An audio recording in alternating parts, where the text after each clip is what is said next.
അവിടെ കുഴൽക്കിണർ കുത്തിയൊന്ന് പരിശോധിക്കാൻ പറ്റുമവർക്ക്? Pepsi company നിലനിൽക്കുന്ന സ്ഥലത്ത് ഞാൻ വെല്ലുവിളിക്കുന്നു. എത്ര ആ കമ്പനി കുഴൽക്കിണർ കുഴിച്ചിട്ടുണ്ട്? UB ഉണ്ട്, പുതുശ്ശേരിയിലുണ്ട്, തൊട്ടടുത്ത് കഞ്ചിക്കോട് UBൻ്റെ ഫാക്ടറി, ബിയർ ഫാക്ടറി പ്രവർത്തിക്കുന്നുണ്ട്. എത്ര കുഴൽക്കിണറുണ്ടെന്ന് ജലവിഭവ വകുപ്പിനോ അല്ലെങ്കിൽ കേരളത്തിലെ സർക്കാരിൻ്റെ ഏതെങ്കിലും കണക്കിലുണ്ടോ? ആ UB ഗ്രൂപ്പിൻ്റെ അകത്ത് എത്ര കുഴൽക്കിണറുണ്ടെന്ന് അവിടെ ജോലി ചെയ്യുന്നവർ പറയണം. നിരവധി കുഴൽക്കിണർ ഭൂമിയിൽ വെള്ളം ഊറ്റിയെടുത്തുകൊണ്ടിരിക്കുക. വെള്ളം ഉപയോഗിക്കില്ല, ഞങ്ങൾ വ്യവസായാടിസ്ഥാനത്തിലാണ് ഉപയോഗിക്കുന്നത്, കിൻഫ്ര എന്നാണ് കൊണ്ടുവരുന്നത് എന്ന് നമ്മളോടൊക്കെ പറയും. ചാനലുകാർ നിങ്ങളോടും പറയും. നിങ്ങൾ അതിൻ്റെ അകത്തേക്ക് കയറ്റുമോ? മന്ത്രിസഭ യോഗം കിടക്കുന്നിടത്ത് നിങ്ങൾക്ക് കയറാം. ഈ കമ്പനിക്കാരുടെ ഉള്ളിലേക്ക് നിങ്ങൾക്ക് കയറാൻ പറ്റുമോ? അവിടെ കോട്ട കെട്ടി പുറത്ത് തോക്കുമായിട്ടാണ് നിൽക്കുന്നത്. ആര്? അവിടെ സംരക്ഷിക്കാൻ വേണ്ടി തോക്ക് കൊടുത്തിട്ടാണ് നിർത്തിയിരിക്കുന്നത്. അവർക്ക് അകത്ത് അനധികൃതമായി കയറിയ വെടിവെക്കാൻ ലൈസൻസ് സർക്കാർ കൊടുത്തിട്ടുണ്ട്. അവിടേക്ക് കയറാൻ പറ്റുമോ? നിങ്ങളൊന്ന് കയറി നോക്കിയാൽ UBയിൽ. അപ്പോൾ 26 ഏക്കർ കൊടുത്താൽ, ഈ സ്ഥലം കോട്ട കെട്ടി അടച്ചാൽ അവിടേക്ക് പൊതുപ്രവർത്തകരായ ഞങ്ങൾക്കോ മാധ്യമ പ്രവർത്തകരായ നിങ്ങൾക്കോ കയറാൻ പറ്റില്ല. അവർ എത്ര ലക്ഷം വെള്ളം ഒരു ദിവസം ഊറ്റുമെന്ന് ഒരു കണക്കും പറയാൻ കഴിയില്ല.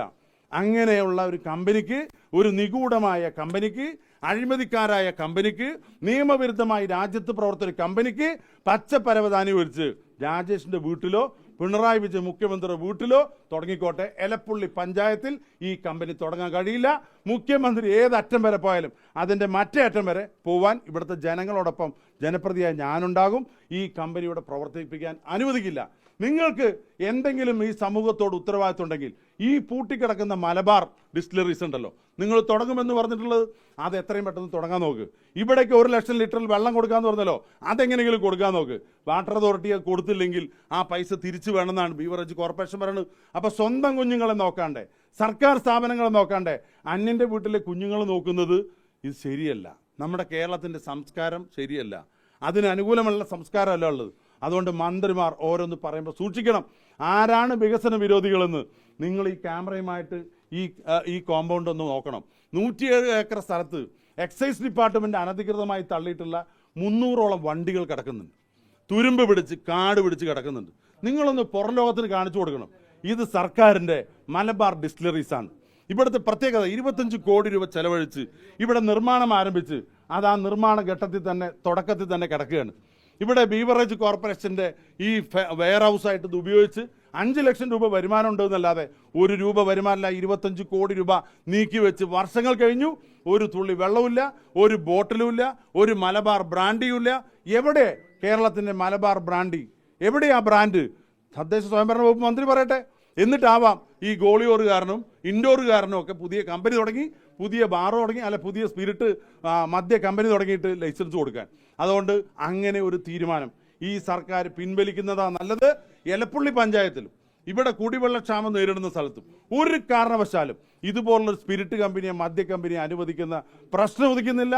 അതിശക്തമായ പ്രതിഷേധം, സമീപകാലത്തൊന്നും കാണാത്ത തരത്തിലുള്ള ജനരോഷം ഈ പാലക്കാട് ജില്ലയിൽ ഉണ്ടാകുമെന്ന് കേരളത്തിൻ്റെ മുഖ്യമന്ത്രി പിണറായി വിജയനോടും അദ്ദേഹത്തെ ന്യായീകരിച്ച് തൊഴിലാളിയായി പ്രചരണം നടത്തുന്ന സംസ്ഥാന CPMൻ്റെ സെക്രട്ടറി MV ഗോവിന്ദ മാഷോടും ഈ ജില്ലക്കാരനെന്ന് ഞങ്ങൾക്ക് കുറച്ച് അപകർഷത ബോധമുണ്ട്.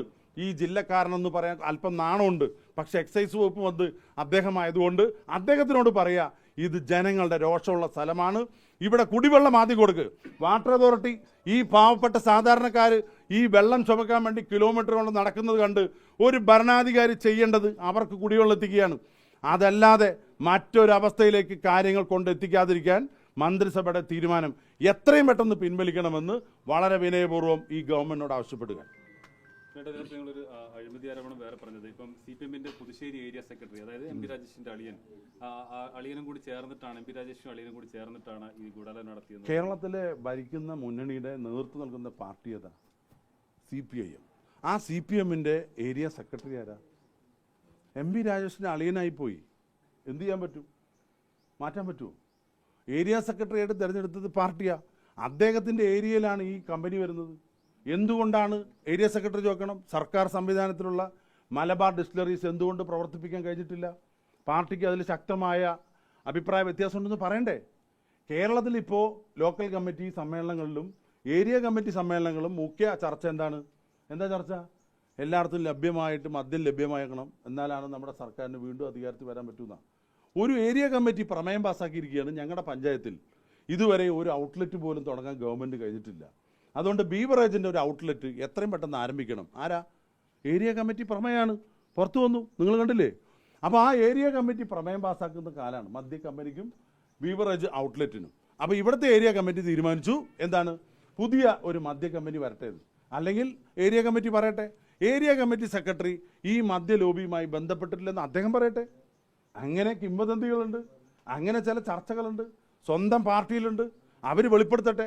ഇങ്ങനെ ഒരു മദ്യ കമ്പനി ഇതിൻ്റെ ഏജന്റിനെ നേരത്തെ പറഞ്ഞു, ഇവിടുത്തെ ഒരു അപ്പുക്കുട്ടൻ, കോൺഗ്രസിൻ്റെ മെമ്പർ അപ്പുക്കുട്ടൻ സ്ഥലം ഇടപാടുമായി ബന്ധപ്പെട്ടിരുന്നത് നിങ്ങളല്ലേ പറഞ്ഞത് അല്ലേ? അപ്പോൾ അദ്ദേഹം സ്ഥലം മേടിക്കാൻ വന്നു, ഒരു കമ്പനി തുടങ്ങുകയെന്ന് പറഞ്ഞു. ആ സ്ഥലത്തിന് സ്ഥലം കാണിച്ചു കൊടുത്തു. സ്വാഭാവികമായിട്ടും ഈ സ്ഥല കച്ചവടം ഈ നാട്ടിൽ നിരോധിതമായിട്ടുള്ള ഏർപ്പാടല്ലല്ലോ, പുകയില കച്ചവടമല്ലല്ലോ, അല്ലെങ്കിൽ പിന്നെന്താ പറയുക MDMA അല്ലല്ലോ. അദ്ദേഹം സ്ഥലം ചെയ്തെന്താണ്, നിയമാനുസൃതം നാട്ടിലുള്ള വ്യവസ്ഥ അനുസരിച്ച് ഒരു ഏജൻ്റായിട്ട് പ്രവർത്തിച്ചു. എന്തിന്? ഈ കമ്പനിക്കല്ല, ആരോ വന്ന് പാലപ്പുറംകാരനായ ഒരാൾ സ്ഥലം വേണം, ഒരു 5-6 ഏക്കർ സ്ഥലം വേണം പറഞ്ഞപ്പോൾ സ്ഥലം കാണിച്ചു കൊടുത്തു. സ്ഥലം കാണിച്ചു കൊടുത്താൽ ഇടപാട് നടത്തുമ്പോൾ ചെറിയ കമ്മീഷൻ കൊടുക്കൂലേ?